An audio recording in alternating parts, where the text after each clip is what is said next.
You don't get 17 bridges, you get 21 bridges. See where I'm going with this? Probably don't, because you don't know what I'm talking about. I'm back for another review of another movie that is mediocre, and it's 21 Bridges, starring Chadwick Boseman, J.K. Simmons, Taylor Kitsch, Sienna Miller, and a bunch of other people. You know, it was originally titled 17 Bridges, that was what the script was called, and then somewhere along the way, someone figured out, hey, there's more than that in Manhattan.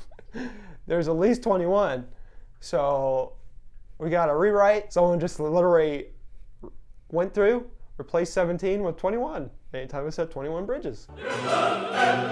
Basically, the plot is Chadwick Boseman's character, Andre, his dad was killed by some cop killers.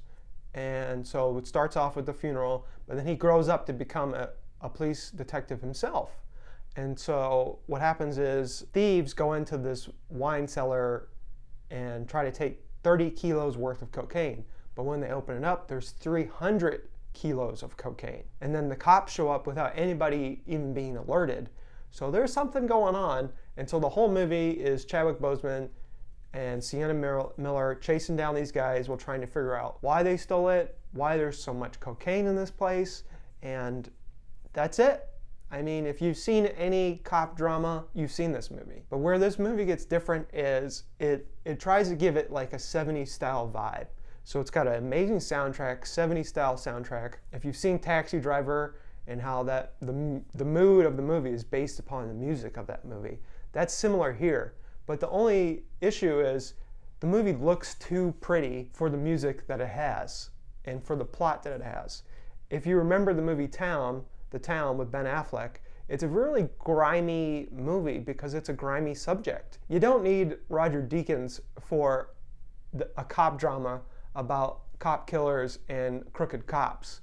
You need someone down and dirty that can get in there and make it look nasty. Chadwick Boseman, he's like the perfect detective. If they made a sequel to this, even though it didn't make any money, I would understand, because that character is amazing. It could be one of those things where it's like John Wick. The first John Wick didn't make a lot of money, but now we got John Wick 3 and it's making butt tons of money. They could go down that route, but you know, first of all, you have to be a good movie to do that. Everyone else is good. J.K. Simmons is in it, you know, he's always good. Everyone other than Chadwick Boseman doesn't really get time to, there's like no explanation. The plot is basically bare thin. And I'm about to go into spoilers, so get ready. Screen.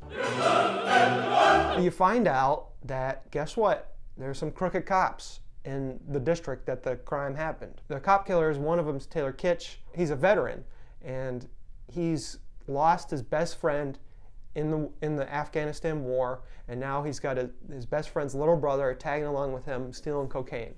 Doesn't really make it clear why the little brother's hanging around. They're just like, yeah, he got dishonorably discharged and now he's just in a life of crime. Taylor Kitsch ends up getting killed super early in the movie, about halfway through the movie. And then the other guy ends up getting killed later, and there's these USB drives, and they're figuring out like, oh, it's got the whole payroll for the crooked cops and J.K. Simmons and stuff. If you see him and you don't see anybody else that's played bad guys before, usually he's the bad guy, or he's J. Jonah Jameson. I will say the end of the movie is really intense, not because like it's not out of left field, but because of the way it's shot.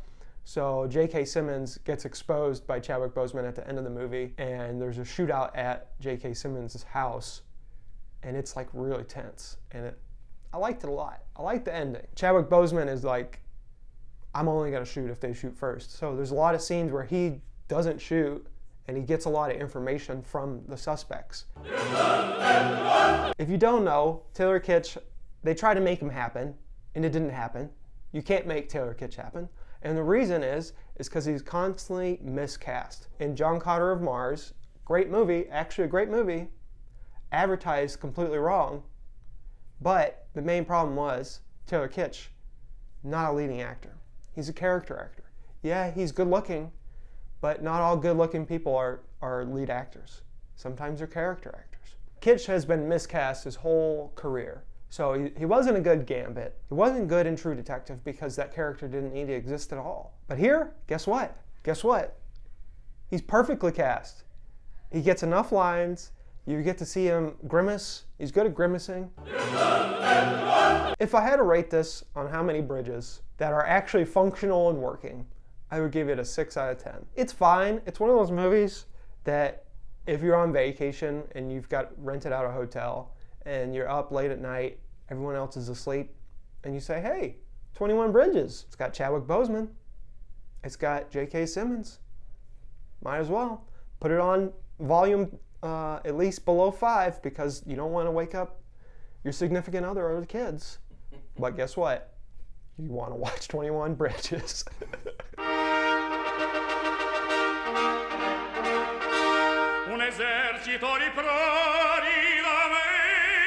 Screen.